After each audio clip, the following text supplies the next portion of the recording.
Kita ulas lebih dalam gelar perkara khusus kasus ijazah Jokowi ini bersama tim hukum Roy Suryo CS. Sudah ada Bang Ahmad Kozinudin di studio bersama saya. Dan juga Ketua Umum Rampai Nusantara Mardiansyah Semar yang sudah bergabung melalui Zoom. Dan juga pengamat hukum pidana Bang Jamin Ginting yang juga bergabung bersama kami di Zoom. Selamat malam Bang Jamin, Mas Mardi dan Bang Kozi. Malam, Mbak. Saya langsung ke Bang Kozi ya. Bang Kozi, ini masih berlangsung? Mas Roy masih di sana? Sesi yang kedua itu masih berlangsung, tapi hari ini isoma. Begitu, saat ini lagi isoma ya, dan nanti langsung dilanjutkan lagi? Dilanjutkan lagi. Oke, jadi bukti substantif apa yang dibawa dalam gelar perkara khusus ini? Hasilnya apa? Ya, bismillahirrahmanirrahim. Yang jelas kami bersyukur bahwa ternyata institusi kepolisian tidak taklid buta pada keinginan saudara Joko Widodo yang membangun narasi seolah-olah yang berwenang untuk menunjukkan ijazah itu hanya di forum pengadilan.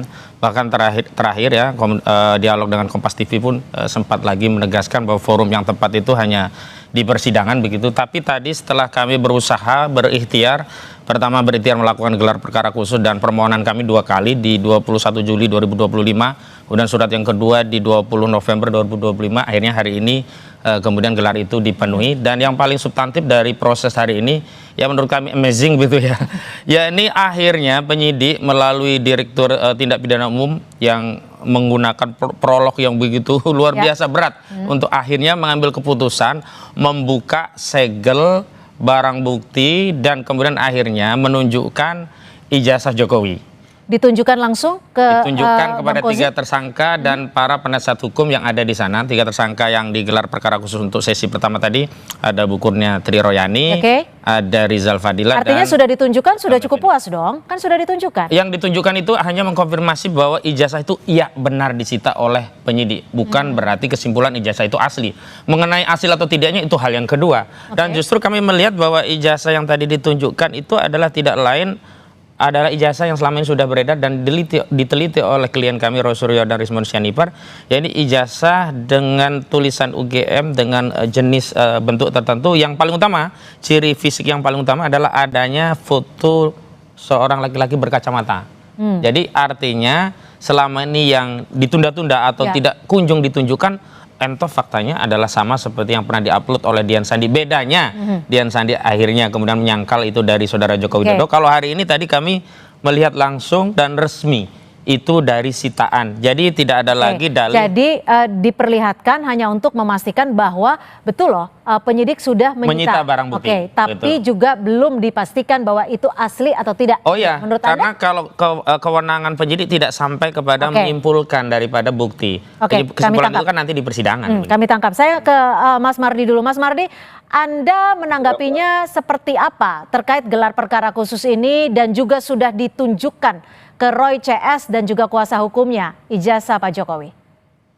Ya, sejak awal kan kita mengapresiasi ya apa yang dilakukan penyidik, dalam hal ini rekan-rekan di Polda Metro Jaya yang selalu berupaya untuk mengakomodir apa yang diinginkan oleh kubu Roy Suryo dan kawan-kawan ya. Misalnya mengajukan soal saksi meringankan, ahli meringankan, lalu sekarang gelar perkara khusus. Dan ini menunjukkan bahwa memang Polri profesional, itu satu. Yang kedua, memang gelar perkara khusus ini itu tentu bukan menjadi ajang untuk membuktikan apakah itu asli atau tidak gitu, ataukah benar atau salah. Yang pasti ada majunya tadi bahwa dikasih tahu juga sama teman-teman Roy Suryo dan kawan-kawan bahwa ijazahnya betul punya Pak Jokowi, sudah disita oleh Polda Metro Jaya sebagai bagian dari bukti-bukti. Nah, sejak awal kita sudah sampaikan, tinggal lagi nanti bagaimana kita mempertahankan argumentasi masing-masing dengan bukti-bukti yang kita miliki di peradilan nanti untuk mendengarkan apa dari hasil keputusan. Nah, nanti Polda. Saya ke Bang Jamin terlebih dahulu. Sama hakim, silakan. Jangan juga membangun wacana-wacana yang lain lagi gitu. Saya ke Bang Jamin. Bang Jamin, gelar perkara khusus ini arti pentingnya dalam kacamata hukum pidana seperti apa? Kekuatannya seperti apa untuk baik itu melanjutkan penyidikan atau mungkin justru menghentikan penyidikan? Ya, ini kan kalau gelar perkara khusus dalam PK Polri 6/2019 itu menyatakan kalau memang kalau ada hal-hal yang menurut pelapor atau juga menurut terlapor atau kuasa hukumnya ada kejanggalan-kejanggalan yang berdasarkan bukti yang dihadirkan tidak begitu cukup untuk bisa contohnya menetapkan tersangka. Padahal juga bisa dilakukan dengan pra peradilan.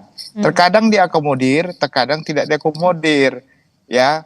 Jadi tidak ada suatu kewajiban kecuali kalau terkait gelar perkara khusus dalam hal ada kepentingan publik seperti ini, kepentingan publik yang cukup besar untuk mengungkap suatu kejadian yang menurut perhitungan itu sebenarnya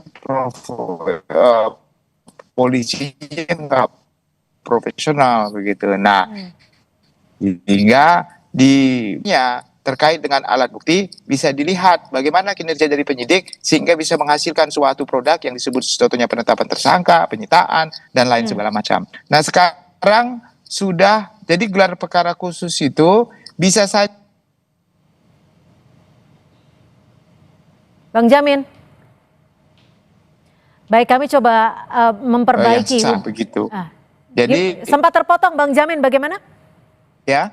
Sempat terpotong statement Anda?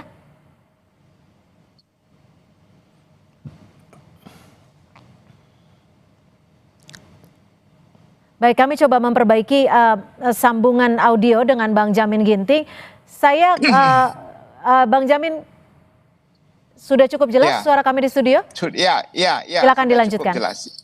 Ya, jadi gelar perkara khusus ini bisa juga untuk tidak melanjutkan, tapi sifatnya rekomendasi, ya, rekomendasi dari peserta gelar. Karena di peserta gelar itu kan ada juga bidang propam, ada juga bidang pengawasan atau atasan daripada penyidik. Jadi sifatnya sebenarnya rekomendasi. Dan rekomendasi itu apa nantinya, apakah dilanjutkan atau tidak dilanjutkan. Itu saja. Nah, kalau nanti pun ada rekomendasi tidak dilanjutkan, tapi tergantung kembali lagi kepada penyidik. Kalau penyidiknya tidak mau melaksanakan rekomendasi, ada juga seperti itu.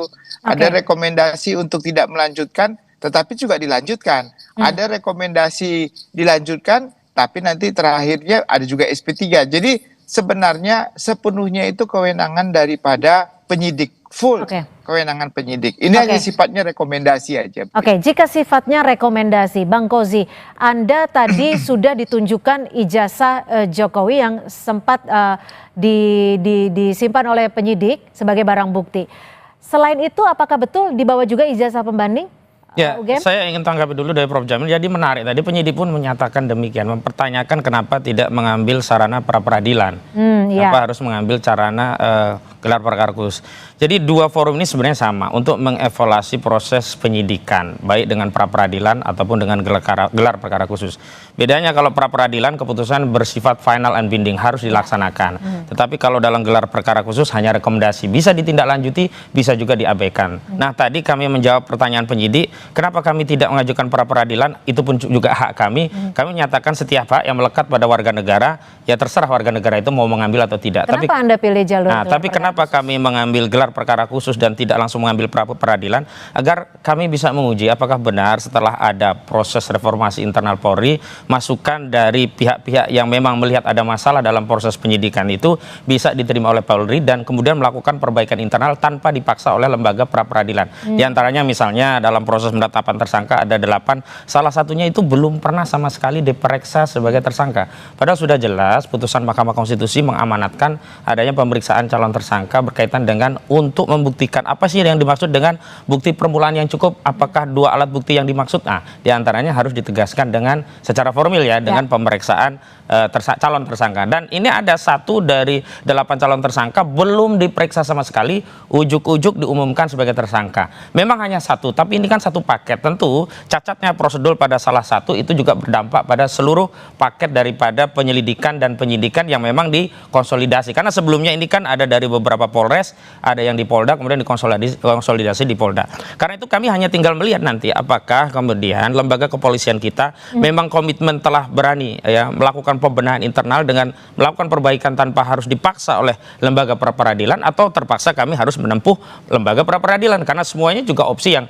bisa kita ambil kapanpun. Oke, jadi setelah gelar perkara khusus ini dan bisa mungkin disimpulkan Anda cukup puas ya dengan apa yang sudah. Kalau dari sisi substansi belum, karena yang puas itu hanya ditunjukkan bukti. Tapi terhadap persoalan yang kami paparkan, misalnya ada penetapan tersangka yang belum diperiksa sama sekali, tidak mampu dibantah oleh penyidik. Jadi ini fatal.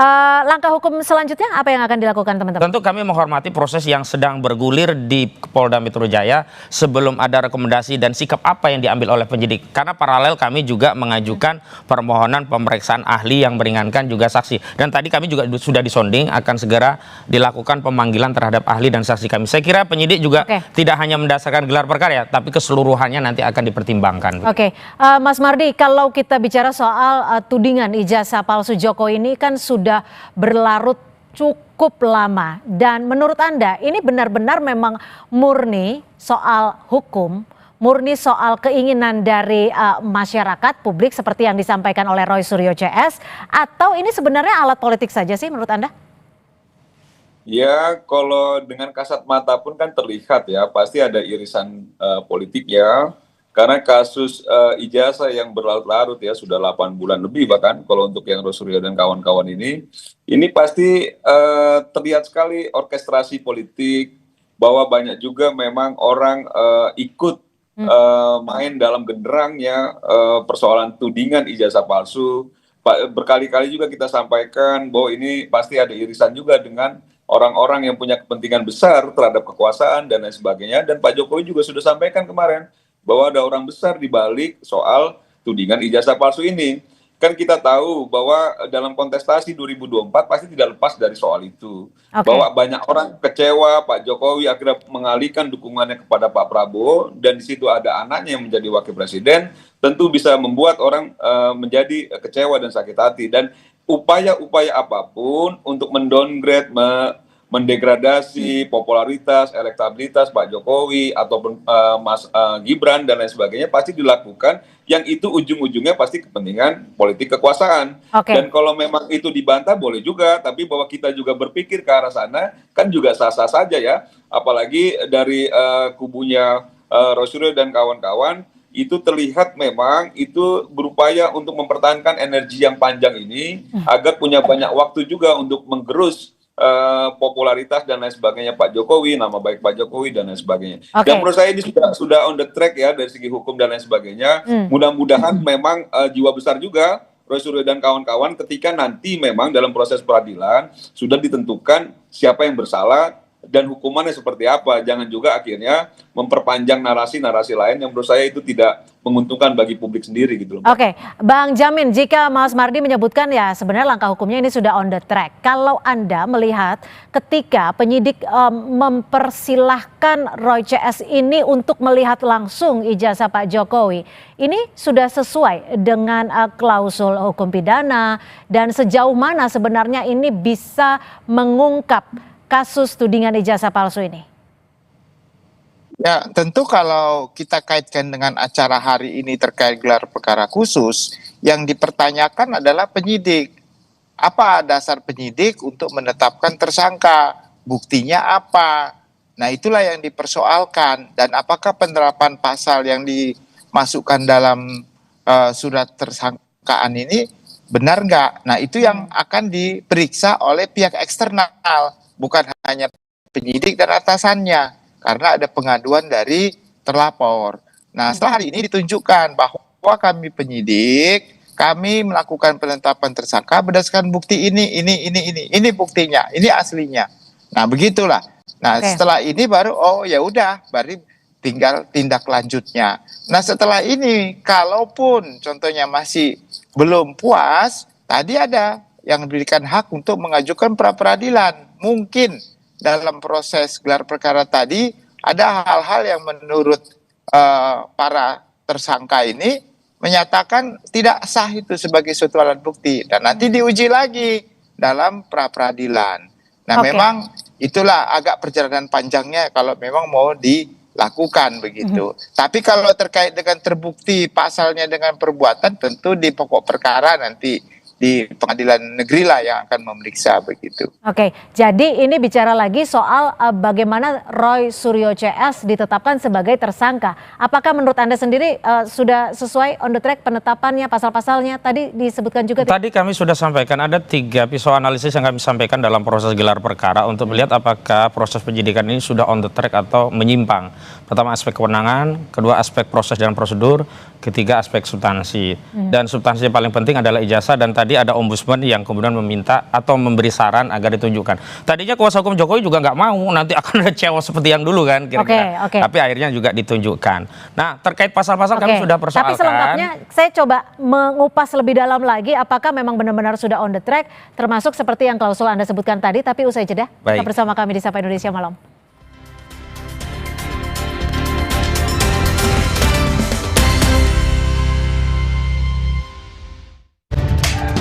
Ini nih yang gue cari, Aku Viva. Ngelewatin teknologi yang ngejaga kemurniannya. Jernih banget, bikin sejuk di tiap teguk. Ini air mineralnya baik untuk tubuh. Aku Viva, murni, pasti sejuknya. Dari Wings Food. Aku Viva melewati 7 tahap nanopurifikasi, menjaga dan memastikan setiap tetesnya mengandung mineral baik yang diperlukan tubuh, sehingga begitu sejuk di tiap teguk. Aku Viva, murni pasti sejuknya dari Wings Food. Floridina, nomor 1 freshnya, nomor 1 funnya. Bulir jeruknya asli, lebih banyak.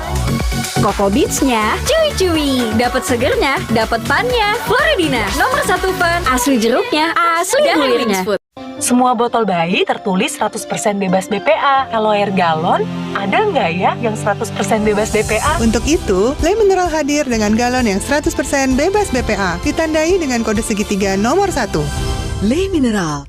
Sayang, nanti temenin belanja bulanan, beli baju, nge-gym. Akan kuhadapi dunia, tapi Indomie Jumbo dulu. Mau ke bulan. Indomie Jumbo dulu. Tiap orang punya semangatnya masing-masing untuk memberikan yang terbaik. Terima kasih untuk kamu yang tidak bercerita, tapi selalu semangat 100%. Kopi Kapal Api, jelas lebih enak. Kenapa aku pilih Le Mineral? Soalnya cuma ini nih yang masih ada segelnya. Debu jadi nggak akan masuk di sela-sela tutup botolnya. Benar, Le Mineral disegel secara khusus sehingga terjamin kebersihannya. Le Mineral. Aku nggak khawatir ajak anak main di luar. Ada Nuvo Family memberi perlindungan 2-step sehat. Dengan formula triple antibakterial, perlindungan menyeluruh 24/7. Percaya pada Nuvo Family, perlindungan 24/7. Wings Care. Hai. Wow, putrak bro. Hai. Oh no, first date nafas dia bikin trauma. Pakai Ciptaden Fresh Maxi Cool baru dengan Blue Gel Technology dari Jepang. Formula Braid Zap usir bakteri penyebab bau mulut. Cool Blast and Extract Me nafas segar lebih lama. Fresh and cool-nya maksimal. First day jadi fresh day. Ciptaden Fresh Maxi Cool. Fresh and cool to the max. Lion.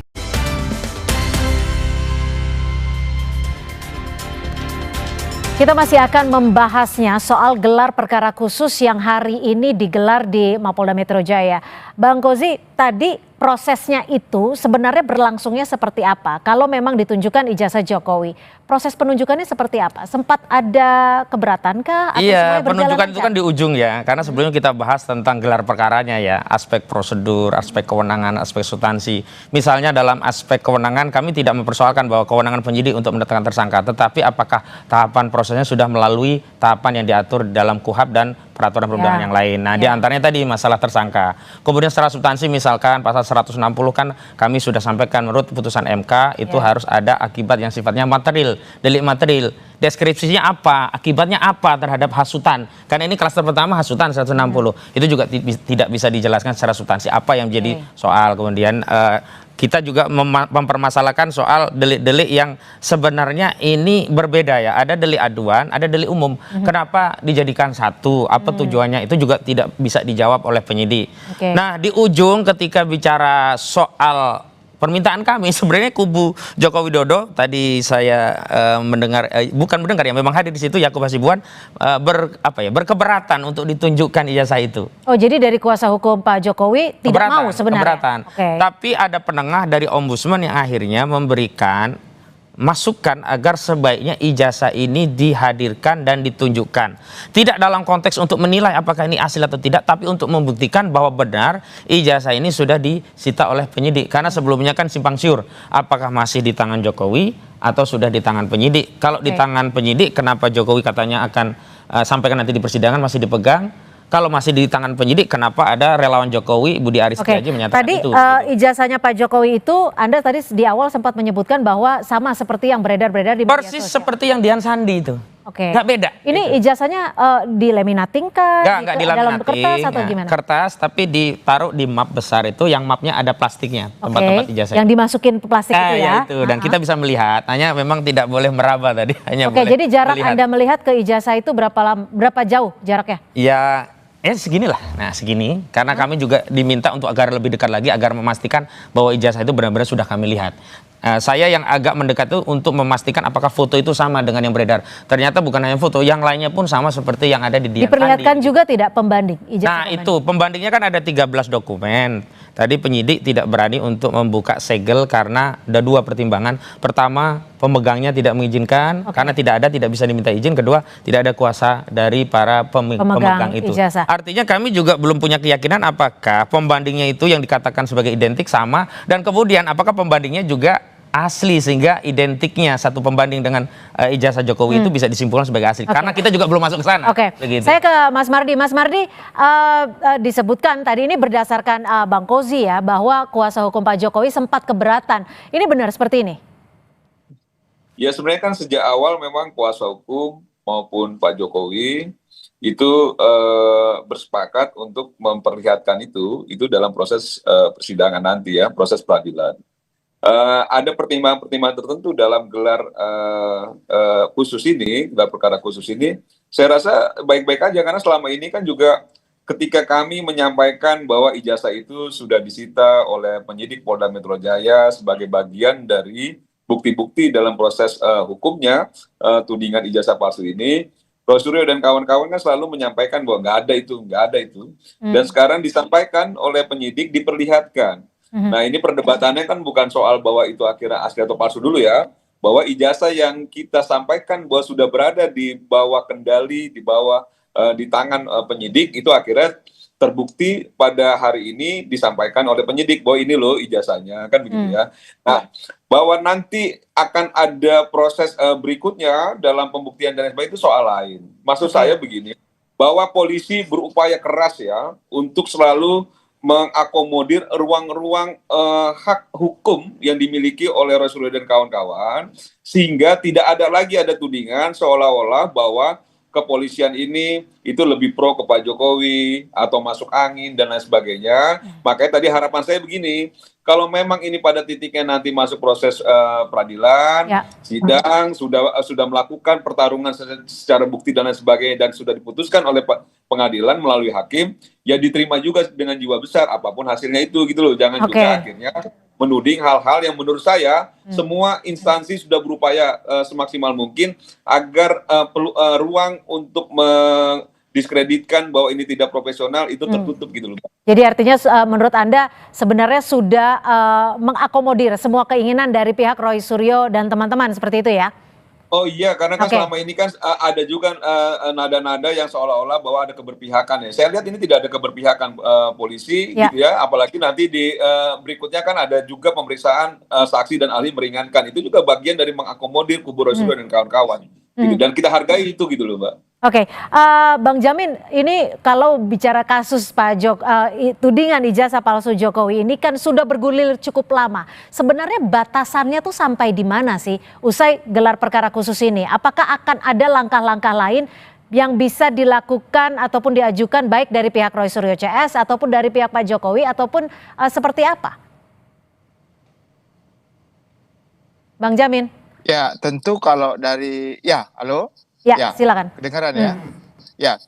Jadi kalau dari pihak Pak Jokowi tentu karena sudah menyerahkan seluruhnya pada kepolisian, tentu kepolisian yang bertindak. Tapi kalau dari Pak Suryo CS ini, tentu tadi saya sudah katakan, mereka bisa melakukan pra-peradilan. Tidak sahnya penetapan tersangka. Tadi sudah disebutkan oleh kuasa hukumnya tersangka yang belum pernah diperiksa sebagai saksi. Nah, kalau dalam putusan MK 21 2014 itu dikatakan calon tersangka harus sudah pernah terlebih dahulu diperiksa sebagai saksi sebelum ditetapkan tersangka. Nah, itu ditetapkan sebagai tersangka. Ya, jadi itu yang menjadi dasar kemungkinannya ya menurut perhitungan saya ada proses pra-peradilan kalau memang ini merupakan hak yang harus digunakan begitu. Tetapi kalau dalam proses hukum acara pidana tersangka yang tidak ditahan memang tidak ada jangka waktu yang ditetapkan oleh undang-undang berapa lama supaya berkasnya bisa dinaikkan ke penuntutan atau P21 begitu, sepanjang memang sudah cukup bukti. Baru nanti disampaikan kepada kejaksaan, itu pun kalau kejaksaan merasa sudah cukup, tapi kalau tidak cukup akan kembali lagi. Tapi pasca gelar perkara khusus ini, menurut Anda langkah hukum apa yang masih bisa dilakukan? Apakah langsung saja ke pengadilan atau bagaimana? Ya tentu yang disampaikan tadi, mereka dari pihak Pak Suryo tentu kemungkinannya ya nanti bisa ditanyakan sama lawyer, apakah mereka akan mengajukan pra-peradilan karena penetapan tersangkanya tidak sah karena kurang cukup dua alat bukti, atau salah satunya tadi penetapan tersangka seseorang itu tidak didasarkan dari pemeriksaan saksi terlebih dahulu. Anda akan melakukan pra-peradilan? Justru saya melihat tadi atensi dari proses gelar perkara, penyidik menginsaf memang banyak celah-celah itu. Dan tentu saja bagi penyidik lebih baik melakukan evaluasi internal dengan menghentikan perkara oleh inisiatif penyidik berdasarkan rekomendasi gelar perkara khusus ketimbang dipaksa melalui lembaga pra-peradilan. Jadi saya kira bukan hanya kami yang untuk dihimbau untuk menerima. Jadi seluruh masyarakat kubu Jokowi juga harus menerima jika pada akhirnya gelar perkara khusus ini berujung rekomendasi untuk penghentian kasus karena ada proses-prosedur yang tidak terpenuhi dan kemudian itu ditindaklanjuti oleh penyidik dengan mengeluarkan surat perintah penghentian penyidikan. Itu biasa saja dalam proses penyidikan dihentikan di tengah jalan gitu.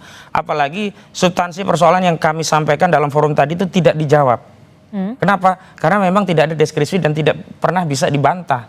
Nah, itulah yang kemudian kami melihat, kami akan menguji dulu nanti apakah proses gelar perkara khusus ini bisa ya dijadikan saran evaluasi dan mengembalikan fungsi penyidikan dengan mengikuti proses dan prosedur yang sudah ditetapkan oleh peraturan perundang-undangan, atau tetap dilabrak, tetapkan tersangka, lanjut saja, silakan kalian peradilan. Nah, kalau demikian maka kami juga akan melakukan itu karena itu hak hukum. Bahwa hari ini kami masih menyimpan hak itu dan tidak melakukannya, itu adalah kepentingan-kepentingan yang saya kira hari ini kami masih punya atau menaruh harapan kepada penyidik bisa melakukan koreksi internal. Dan yang paling penting ya untuk tuduhan politik dan sebagainya itu saya kira harusnya Jokowi lah yang menuduh, yang membuktikan. Tadi saja ada orang yang tidak punya kepentingan dalam forum gelar perkara, kami persoalkan. Andi Azwan dari Jokowi Mania, kenapa dia hadir di forum tadi? Tidak ada kepentingan, dia bukan prinsipal, dia bukan pengadu, dia bukan kuasa hukum. Lalu kami komplain dan diminta ya oleh forum melalui ketua lembaga tadi ya pra-peradilan itu pimpinan gelar perkara untuk keluar, dan keluar Andi Azwan. Makanya dalam konteks perkara ini kalau tidak punya kepentingan nggak usah terlalu jauh. Justru itu menguatkan ada ya kepentingan politik di balik pembelaan pada ijazah saudara Joko Widodo, padahal tidak ada kepentingannya secara hukum. Baik, kita masih menunggu kabar ya hasil dari gelar perkara. Dan malam ini masih lanjut sesi kedua Roy Suryo dan kawan-kawan. Jadi bawa bukti lainnya ya, pembanding itu? Ya, dibawa bukti pembanding. Tapi apakah nanti akan dipetunjukkan atau tidak nanti kita lihat ya. Baik, terima kasih Bang Kozinudin sudah berbagi perspektif di Sapa Indonesia Malam, dan juga terima kasih Ketua Umum Rampai Nusantara Mas Mardiansyah Semar dan pengamat hukum pidana Bang Jamin Ginting. Terima kasih sudah berbagi perspektif di Sapa Indonesia Malam. Selamat malam. Terima kasih, selamat malam.